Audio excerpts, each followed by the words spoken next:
Low-Tech Magazine. How to build a low-tech solar panel? George Cove, a forgotten solar power pioneer, may have built a highly efficient photovoltaic panel 40 years before Bell Labs engineers invented silicon cells. If proven to work, his design could lead to less complex and more sustainable solar panels. October 5th, 2021, written by Chris DeDecker. Translations are available in French, German, Dutch, Spanish, and Polish. This is followed by a photograph of George Cove with the caption, "George Cove stands next to his third solar array. Source, generating electricity by the sun's rays," from Popular Electricity Volume 2. That was in April 12th, 1910, page 793. More efficient, less sustainable. Ever since Bell Labs presented the first practical solar PV panel in the 1950s, technological development has focused on reducing costs and increasing the efficiency of solar cells. According to these standards, researchers have made a lot of progress. The efficiency of solar panels increased from less than 5% in the 1950s to over 20% today, while the cost decreased from $30 per watt peak in 1980 to less than $0.2 per watt peak in 2020. Lower costs, to which higher efficiencies contribute, are considered of paramount importance because they allow solar PV panels to compete in the market with electricity generated by fossil fuels. However, in terms of sustainability, very little progress has been made. To start with, ever since the 1950s, solar panels have been unfit for recycling, resulting in a waste stream that ends up in landfills. This waste stream will grow significantly during the coming years. Solar panels are discarded only after at least 25 to 30 years, and most have been installed only in recent years. By 2050, researchers expect that almost 80 million tons of solar panels will reach their end of lives. Footnotes 1, 2, and 3. That is a significant waste of resources and a danger to the environment. Discarded solar PV panels contain toxic elements and present a fire hazard. The manufacturing of solar PV panels is just as problematic. It produces toxic waste and requires a global supply chain, including capital-intensive factories, complex machinery, mined minerals, and a steady input of fossil fuels. In life cycle analyses of solar panels, scientists calculate how much energy and materials are required to build a solar panel. However, they ignore the massive amount of energy and materials needed to set up and maintain the solar PV supply chain itself, followed by footnotes 4 to 11. Consequently, these studies do not reveal the actual cost of solar panels in terms of fossil fuel dependence, emissions, and other environmental pollution. Furthermore, the need for capital-intensive technology and long supply lines prevents the local production of solar panels by less affluent societies or DIY communities. Finding inspiration in the past. Are solar PV panels inherently unsustainable, unrecyclable, and dependent on high-tech and capital-intensive manufacturing processes? Or is it possible to build them with local, recyclable, and less energy-intensive materials and production methods? In other words, can we build low-tech solar panels? And if so, what would that mean for costs and efficiency? Before we try to answer this question, it's important to note that the best low-tech alternative for a high-tech solar panel is often not a low-tech solar panel, but direct use of solar energy. That is, putting solar energy to use without converting it to electricity first. For example, a clothesline and a solar thermal water boiler are much more efficient, sustainable, and economical than an electric tumble dryer and a water boiler powered by solar PV panels. Direct use of solar energy can happen with local materials, relatively simple manufacturing technologies, and short supply lines. Nevertheless, in this article, I will take the question literally. Can we build low-tech solar photovoltaic devices which convert sunlight into electricity? In a previous article, we have seen that history offers inspiration for building more sustainable wind turbines. Can history also inspire us to make more sustainable solar cells? The prehistory of solar cells. Bell Labs' solar PV panel, presented in 1954, came out of nowhere. The silicon solar cell had its roots in less complex devices that could produce electricity from either light or heat. In 1821, Thomas Seebeck found that an electrical current will flow in a circuit made from two dissimilar metals, with the junctions at different temperatures. This thermoelectric effect formed the basis for the thermoelectric generator, which converts heat, for example from a wood stove, directly into electricity. In 1839, Antoine Becquerel discovered that light could also convert into electricity, and during the 1870s, several scientists proved this effort in solids, most notably in selenium. This photoelectric effect formed the basis for the photoelectric generator, which we now call a photovoltaic generator or a solar PV cell. In 1883, Charles Fritz constructed the first photovoltaic module ever made using selenium on a thin layer of gold, followed by footnotes 12, 13, and 14. Throughout this period, and until the 1950s, the practical uses of thermoelectric and photovoltaic devices were limited. Inventors built many experimental thermoelectric generators, usually powered by a gas flame, but their efficiency did not exceed 1%.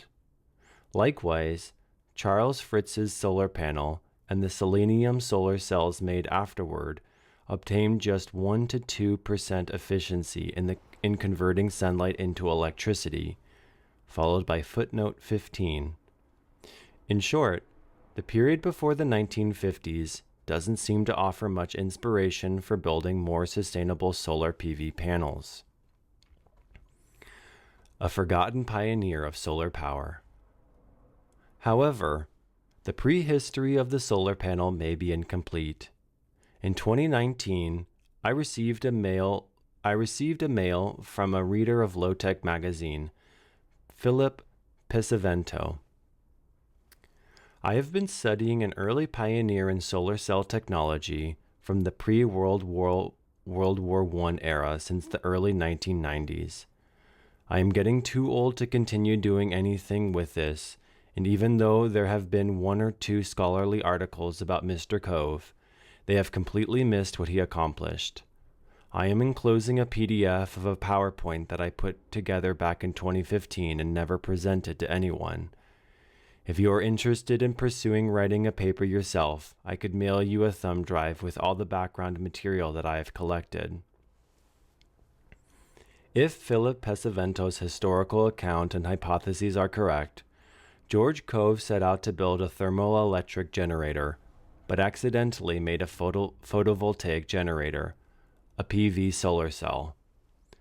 Although this happened in the early 1900s, Cove obtained a comparable power output and efficiency to the Bell Labs scientists in 1954. His design also showed much higher performance than the selenium solar cells built between the 1880s and the 1940s, followed by footnote 16. Philip Pesavento. It would be quite exciting to prove that relatively high-efficiency solar cells were invented 40 years before the development of silicon cells.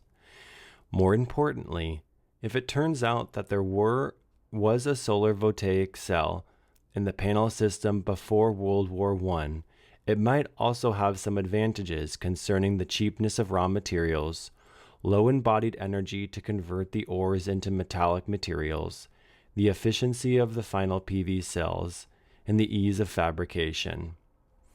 In other words, If Philip Pesavento's historical account and hypotheses are correct, it may be possible to build low-tech solar panels. George Cove's solar electric generator. George Cove presented his first solar electric generator in 1905 in the Metropole building in Halifax, Nova Scotia, Canada. Apart from an image, there are no data about this panel. Footnote 17. However, its power output and efficiency were remarkable enough for U.S. investors to send an expert to Halifax. Based on this expert's examination of the machine, they then brought Cove to the U.S., Somerville, Massachusetts, to continue the development of his device. Cove presented his second solar electric generator there in 1909. This 1.5 meter squared panel could produce 45 watts of power and was 2.75% efficient in converting solar energy into electricity. By mid-1909, Cove had moved to New York City, where he presented his third prototype, a solar array consisting of 4 solar panels of 60-watt peak each, which charged a total of 5 lead-acid batteries. The total surface area was 4.5 meters squared. The maximum power output was 240 watts, and efficiency rose to 5%, similar to the first solar panel presented by Bell Labs. Footnote 18. Followed by an image with the caption, above, George Cove's first solar panel, demonstrated in 1905. Source, Technical World Magazine, 11.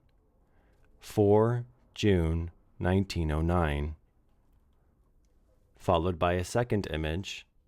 Above, George Cove's second solar panel with one section missing. Source, Technical World Magazine, 11. 4 June 1909. Followed by a third image. Above, George Cove's third solar panel.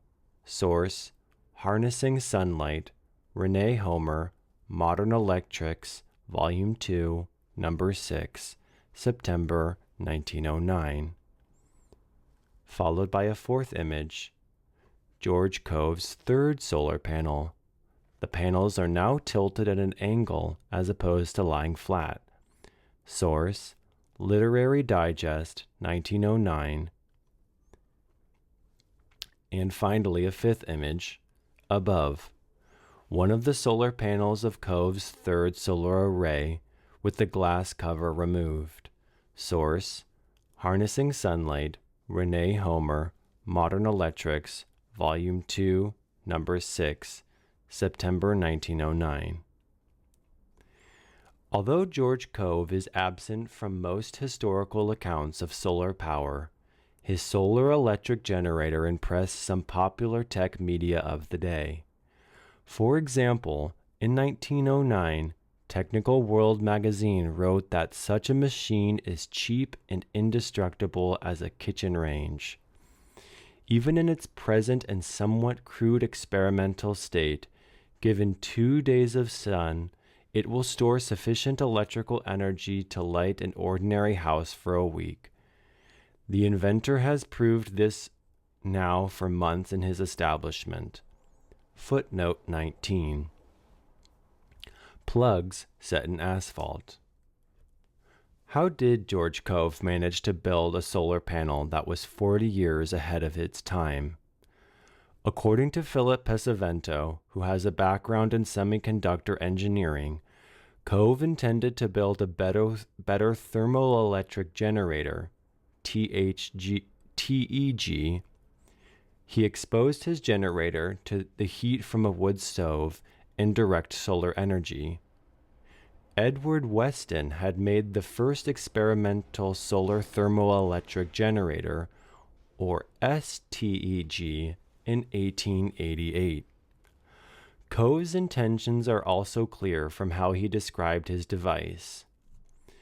The frame contains a number of panes of violet glass, behind which are set, through an asphalt compound backing, many little plugs. Many little metal plugs. One end of the plugs is always exposed by sunlight, while the other end is cool and sheltered. Creating the largest possible temperature difference is key to thermoelectric power production, so Cove's design makes sense.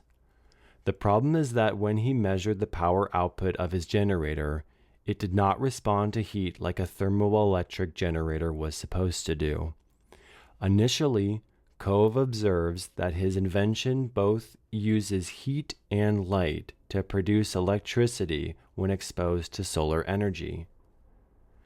The principal part of my invention is the peculiar composition of the metallic plugs, which are acted upon by the sun in such a way that the current is generated not only by heat rays, but by violet rays as well.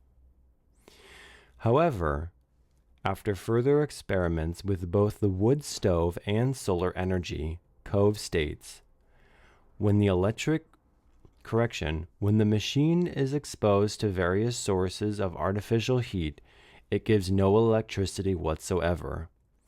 Other than the heat rays of the sun, short-wave infrared, perhaps the violet or ultraviolet rays are active in setting up the electrical current. The primary cell of Cove's solar PV panel was a 3-inch long plug or rod of metallic composition, an alloy of several common metals. The 1.5 meter squared panel had 976 rods, while the 4.5 meter squared array had 4 times 1804 plugs. However, keeping the rods cool on one side and hot on another, separated by an asphalt layer, did not matter. What mattered is that Cove had unknowingly built a metal semiconductor contact. The semiconductor band gap. George Cove did not understand how his solar generator worked, and neither did anyone else at the time. It was only with Einstein's work on the photoelectric effect in 1905 and later work in quantum mechanics, 1930s and beyond, that the concept of a semiconductor band gap was realized. Electrons orbit the nucleus of an atom in different states, which form regions that are called bands. These bands keep their electrons firmly in place.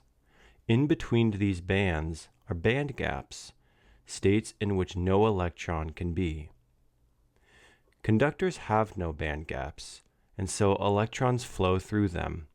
That is why a copper wire conducts electricity, for example.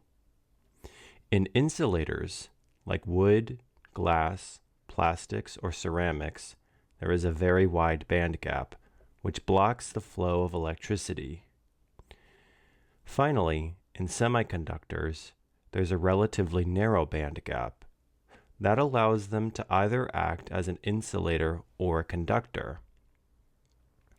Semiconductors can become conductors when they absorb a photon, an elementary particle of light, with an energy potential equal to or greater than the band gap of the semiconductor material.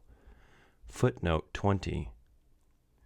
The understanding of semiconductors led to the birth of the modern solar PV cell in the 1950s.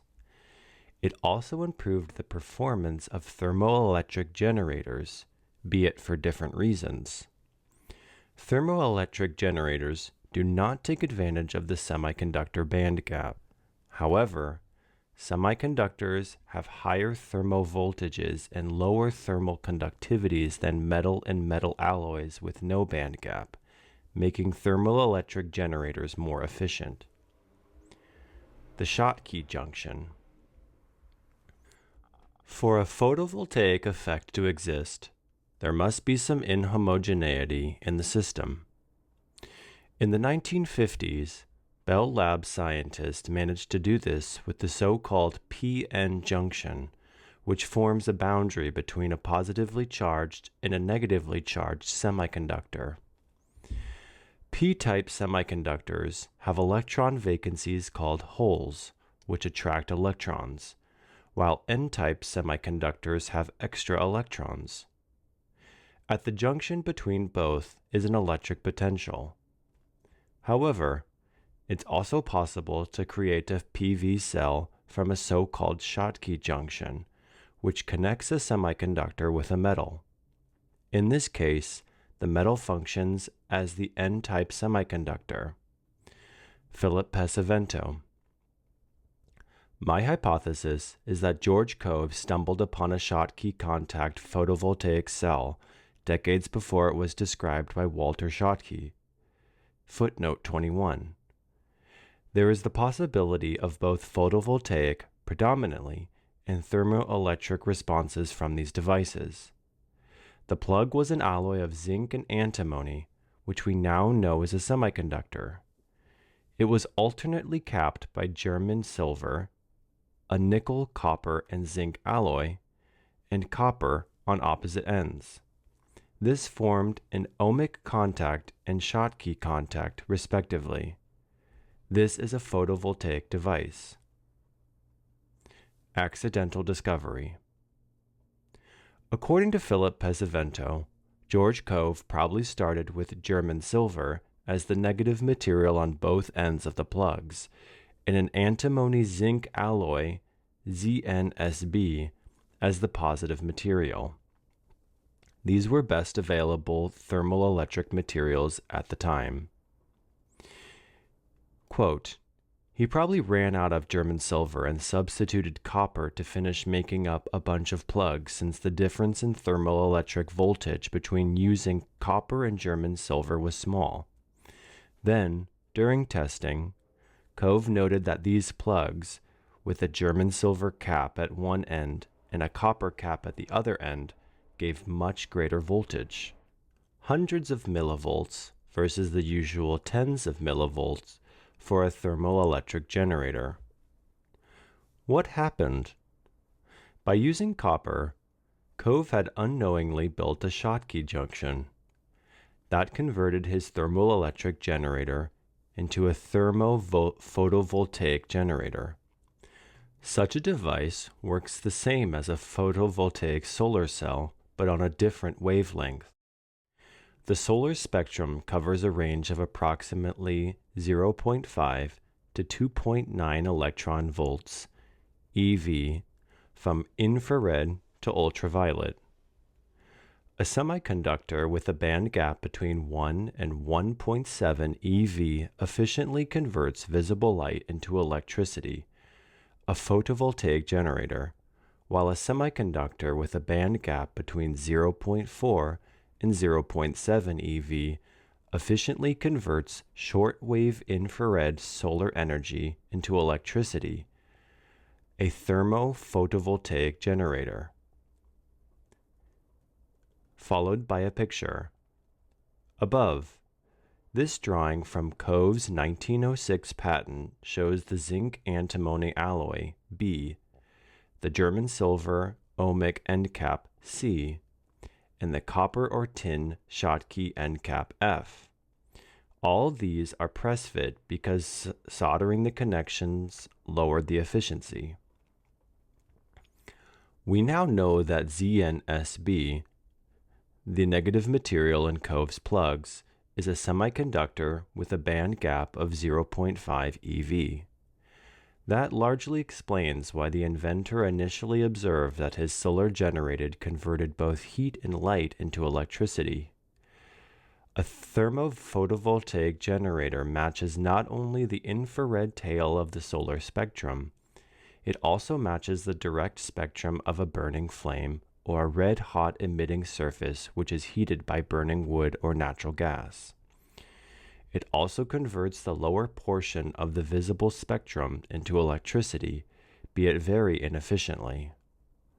According to Philip Pesavento, Cove then managed to refine the composition of the alloy close to Zn Zn4Sb3, a zinc antimony alloy with proportions of 4 parts zinc to 6 parts antimony. That, we know now, is also a semiconductor. However, it has a band gap of 1.2 eV, very close to the band gap of silicon, 1.1 eV. Consequently, it turned his thermophotovoltaic generator into a photovoltaic generator.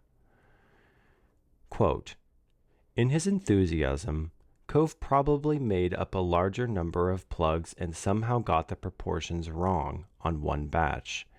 He then measured an even larger voltage. Finally, he made a careful study of zinc antimony alloys and found that 40 to 42% range zinc alloy gave the highest voltage, compared to 35% zinc in ZnSb. Having accidentally discovered Zn4Sb3, the higher band gap of this semiconductor meant that it no longer worked when it was exposed to heat from a wood stove. However, it worked even better when it was exposed to solar energy, because it was now converting far more of the visible spectrum of sunlight efficiently into electricity. End quote. Using colored glass filters, George Cove determined that most of the response was from the violet end of the spectrum and only a little from the so-called heat rays. His earlier PV plugs had responded equally well to heat rays and violet rays, while the older thermoelectric generators, German silver at both sides, did not respond to the violet rays at all. Bring back the Schottky solar cell? Schottky junction solar cells have commanded only a small amount of attention from researchers and corporations. Few solar cell designs use metals in the active region other than for contacts. Footnote 22. Nevertheless, Philip Pesavento believes that it would be worthwhile to attempt to fabricate some Schottky solar cells according to Cove's design. Quote, if it could be demonstrated that Zn4Sb3, band gap 1.2 eV, can be used in a photovoltaic cell, there is a good chance that such a solar cell design will be sustainable. It would be a good candidate for a quick EROI and have an acceptably long operational life with a surplus energy output over several decades. It's astounding that everyone seems to have missed this material and its application to photovoltaic cells, and that no development has been done, even after researchers briefly recognized it as being a possible option in the early to mid-1980s. It fits in the category of a premature discovery, which should mean it could be developed very quickly in this day and age. End quote. Apart from solar PV, Philip Pesavento sees potential in thermophotovoltaics for a wood stove, solar thermal, or dual-junction tandem applications using ZnSb instead of Zn4Sb3. Furthermore, if the plug-type solar cells prove to be effective, he believes that they would allow line concentrator solar collectors, such as parabolic troughs or non-imaging CPC concentrators, to be built at greatly reduced costs. Low-tech manufacturing. The primary advantage of Cove's design would be in its low-tech fabrication method. In the 1970s and 1980s, scientists investigated Zn4Sb3 for use in photovoltaics and concluded that the material's, quote, obvious advantages are apparent simplicity and relatively low temperature of the preparation procedure, end quote. Footnote 23. The melting point for Zn4Sb3 is 570 degrees Celsius, while it's 1400 degrees for silicon. Researchers studied metal semiconductor junction solar cells based on other types of semiconductors than Zn4Sb3 in the 1970s. Again, their motivation was the simple and cost-effective fabrication procedure compared to silicon p-n junction solar cells at the time. Footnote 24-25. Schottky cells do not require a high-temperature phosphorus diffusion step, which ordinarily creates the N layer of the p-n junction in silicon today. This alone reduces the energy input into solar cell production processes by 35%.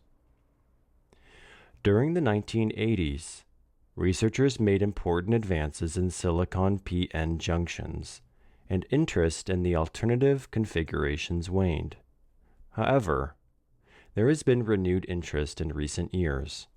For example, research into graphene silicon Schottky solar cells concludes that, quote, simple and cost-effective device fabrication that does not require high temperatures is one of the advantages, end quote. Footnote 26. In other recent studies, scientists conclude that Schottky-type, quote, selenium devices are ... extremely simple and cheap to fabricate, end quote. Footnotes 27 to 30. Easier recycling. Another advantage of Schottky solar cells may be an easier recycling. Silicon modules are sandwiched between two laminate encapsulant layers, usually EVA and ethylene vinyl acetate copolymer. These layers are essential to ensure module service lifetime. Footnotes 1, 2, 3. To recycle the silicon, the most valuable component of a solar panel, these layers need to be separated, but burning them also destroys the modules. Silicon cells can only be recycled by a combination of thermal, chemical, and metallurgical steps. That is an expensive process with an impact on the environment. Although you can find statements claiming that around 10% of solar panels are, quote, recycled, they more likely to be, quote, downcycled. The modules are shredded, and the resulting material is used as a filler material in asphalt and cement industries. In contrast, the solar cells built by George Cove were entirely recyclable. They required no protective layer and did not even contain solder. Philip Pesavento. If you were to build the cells exactly the way Cove did, by press-fitting the caps and overwrapping them with wire to try to keep them tight, they would also be easier to recycle, being strictly a mechanical operation. No chemicals need to be involved. It would be labor-intensive to put them together and to take them apart again, but it could be automated too. Pesavento believes that it's also possible to build flat solar cells from Cove's material. However, whether or not those would need a protective layer that interferes with recycling remains to be seen. In the 1970s, Schottky solar cells based on other materials did not always need protective layers to reach more than 20 years of life expectancy. Footnote 24. Efficiency. If we could build more low-tech solar panels, how efficient could we make them? According to Philip Pesavento, Schottky cells are slightly less efficient for the same materials than p-n junctions because p-n junctions generate a higher voltage. They get more of the energy in the photons they absorb. Quote, when every bit of efficiency counts, you do that. If making solar cells easier to manufacture using manual or artisan methods is your goal, the Schottky diode would be a more logical choice. End quote. On the other hand, it may be possible to build Schottky cells thinner than silicon solar cells, and that would increase their efficiency. Philip Pesavento. I have not found the specific numbers for the parameters, carrier velocity, recombination lifetime, absorption coefficient, to say this unequivocally, but the fact that Cove made such long, skinny cells and got as high efficiencies as he did bodes well for making them thinner. Again, recent research into Schottky cells based on other materials seems to confirm this. For example, recent experiments with Schottky selenium cells brought layer thickness back to only 100 micrometers compared to between 200 and 500 micrometers for silicon cells. Footnotes 27 and 31. Scientists also reached 17% experimental efficiency for a graphene silicon Schottky cell, up from 1.5% 10 years earlier. Footnote 26. We can also question the current obsession with higher efficiencies. Many people will argue that if low-tech solar panels are less efficient, we would need more solar panels to produce the same power output. Consequently, the resources saved by low-tech production methods would be compensated by extra resources to build more solar panels. However, efficiency is only crucial when we take energy demand for granted. Sacrificing some efficiency may gain us a lot in sustainability. What happened to George Cove? If Cove's solar panel was so revolutionary, why is it forgotten? On this question, Philip Pesavento's research material reads like a crime novel. Cove's attempt to produce and market his solar energy device failed in mysterious ways. The inventor became involved with a stock manipulator, Elmer Burlingame, who in 1909 and 1910 issued stock from businesses that were not his, including Cove's startup, the Sun Electric Generator Company. In October 1909, Cove was allegedly kidnapped, and his life was threatened if he did not cease the development of his solar invention. However, the police dismissed Cove's kidnapping as a hoax. In 1911, both Cove and Burlingame were arrested for stock fraud and spent a year in jail. Although Cove worked on other inventions after that, none of those were related to solar energy. Footnote 32. Was George Cove a charlatan? Was he the victim of one? Or was his reputation destroyed because the solar electric generator threatened other companies' interests? There are many historical examples of suppression of technological innovations by large U.S. corporations. George Cove was active in the same period as the Edison Electric Illuminating Company of New York, whose unscrupulous practices against competitors are well documented. If Cove's solar electric generator worked, it could have reduced the growing demand for Edison's coal and oil-fired power stations. Footnote 32.